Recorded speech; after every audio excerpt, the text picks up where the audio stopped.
Hello दोस्तों, नमस्कार। भाग बांग्लादेशी भाग। पश्चिम बंगाल से बांग्लादेशियों को, अवैध घुसपैठियों को जो है वो भगाया जा रहा है। सोशल मीडिया पर तमाम तस्वीरें तैर रही हैं। ये अवैध घुसपैठी आए कहां से? ये बांग्लादेशियों को ममता बनर्जी ने इतना प्रेम दिया कि ये तो यहीं के रह गए थे। अगर बीजेपी की सरकार नहीं आती तो सोचिए कितनी भर भर के जो है बांग्लादेश से मुसलमानों की फौज आ रही थी और पश्चिम बंगाल में रह रहे थे, भारत का खा रहे थे और भाई साहब भारत के खिलाफ ही जहर उगल रहे थे। आप जानते हैं पिछले कुछ महीनों से बांग्लादेश में जिस तरीके से हालात बिगड़े हैं, हिंदुओं पर अत्याचार हो रहा है और वहां से लोग आकर जो है भारत का खा रहे हैं। यहां पर बीजेपी की सरकार आती है, जो वादा किया था वो वादा पूरा किया जा रहा है और इसीलिए मैं कह रहा हूं भाग बांग्लादेशी भाग। और भाग भी रहे हैं। तस्वीरें जो सामने आई हैं, चाहे आप उसको 24 परगना जिले से देखिए, चाहे मालदा से देखिए, चाहे मुर्शिदाबाद से देखिए, खुद जो अवैध रूप से रह रहे हैं बांग्लादेशी थे वो भाग रहे हैं। बॉर्डरों पर लंबी लंबी लाइनें लगी हुई हैं, अपना देश जाना चाहते हैं। तो फिर यहाँ आए हुए क्यों थे? यहाँ पर ममता बनर्जी उनको फ्री में रहने दे रही थी। बॉर्डर का कोई तार बाड़ था नहीं, यानी कि कोई भी आ सकता है, कोई भी जा सकता है। पश्चिम बंगाल बांग्लादेश को भारत की सीमाओं की बात करें तो सबसे लंबी सीमा साझा करता है। लेकिन यहाँ पर बीएसएफ को तारबार करने के लिए ममता बनर्जी ने पिछले 15 सालों में जमीन तक नहीं दी कि भाई साहब तारबाड़ नहीं हो सकता है। और क्यों नहीं हो सकता? क्योंकि कई लोग ऐसे हैं जो बॉर्डर में रहते हैं, जिनका बांग्लादेश में काम पड़ता है, वो बांग्लादेश में आसानी से आ सकते हैं, आसानी से जा सकते हैं जी।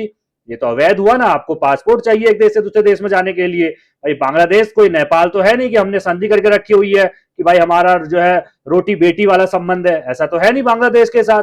यहाँ तो भाई पासपोर्ट चाहिए आपको एक देश से दूसरे देश में आने के लिए। लेकिन ममता बनर्जी खुल्लम खुल्ला चल रहा था, बांग्लादेशियों आओ, मुस्लिम इलाकों में रहो, तुम्हारे कोई कागजात की जरूरत भी नहीं है, तुम्हारे फर्जी कागजात हम बना देंगे, तुम्हें बस हमको वोट देना है। एसआईआर नहीं होता तो ममता बनर्जी फिर से जीत सकती थी। लेकिन इन बांग्लादेशियों की इतनी हिम्मत हो चुकी थी ममता सरकार में कि भाई साहब आए दिन जो है रोजाना जो है गुंडागर्दी की खबरें निकल कर आती थी।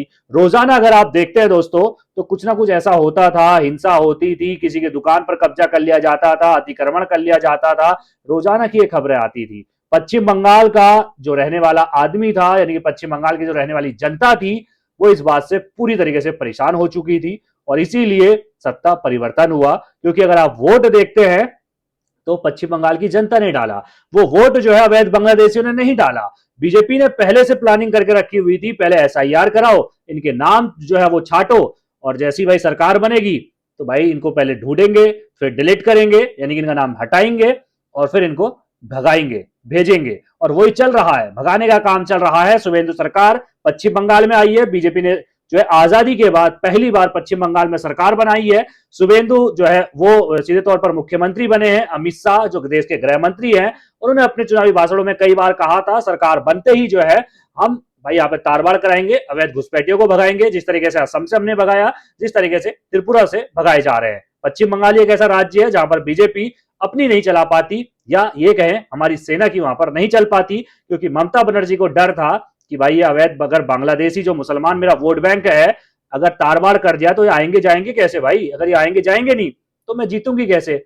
दूसरा तोड़ निकाला गया, एसआईआर कराया गया, इनके पहले नाम ढूंढे गए, जिनका नाम नहीं है हटाए गए, नाम डिलीट किए गए, अब भगाए जा रहे हैं। और ये बिल्कुल सही है भारत के लिए, क्योंकि हमारी जो अगर सीमाएं सुरक्षित नहीं होंगी तो हम अपने घर के अंदर कैसे सुरक्षित रह पाएंगे? सेना क्या कर लेगी? अगर भाई जब सीमाएं खुली हुई हैं तो सेना कहां कहां तक लग जाएगी?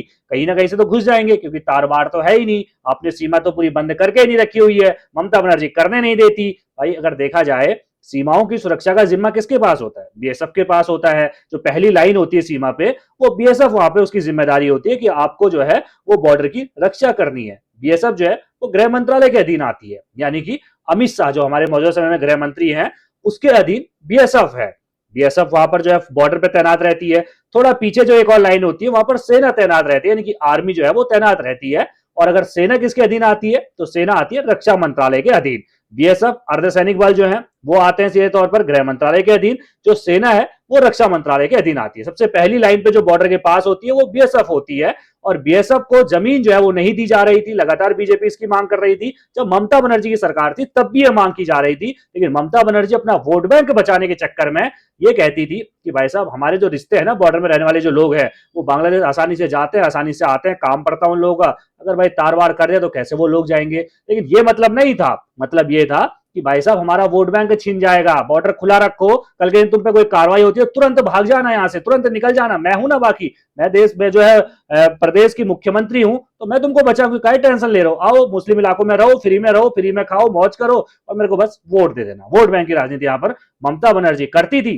बीजेपी के आते ही इनको अब खदेड़ा जा रहा है। लंबी लंबी लाइनें, कतारें जो है वो लग चुकी है। बीजेपी ने फैसला कर लिया है, तार बार जो है वो किया जाएगा, उसके लिए जमीन भी अलॉट कर दी है, क्योंकि जमीन का जो मामला होता है वो राज्य का मामला होता है, राज्य सरकार का मामला होता है। जमीन जो है वो राज्य सरकार को देना होता है। अब जब बीजेपी की सरकार है तो जमीन दे दी गई है जी, खेती की जमीन उनको मुआवजा दे दिया जाएगा, जिसका खेत है उन किसानों को मुआवजा मिलेगा, और वहां पर बढ़िया तारबाड़ होगा। तारबाड़ होगा तो बांग्लादेशी अवैध तौर पर आ नहीं पाएंगे, और जब आ नहीं पाएंगे तो हमारी सीमाएं, हम अपने घर में सुरक्षित रह पाएंगे। इससे पिछली सरकार में ममता बनर्जी अपनी जमीन यानी कि अपने राज्य की जमीन बीएसएफ को नहीं दे रही थी तारबाड़ करने के लिए, और यही वजह है कि अवैध तौर पर बांग्लादेशी पश्चिम बंगाल के अंदर घुसे थे। वैसे इसका अगर इतिहास देखा जाए दोस्तों तो बहुत लंबा इतिहास है।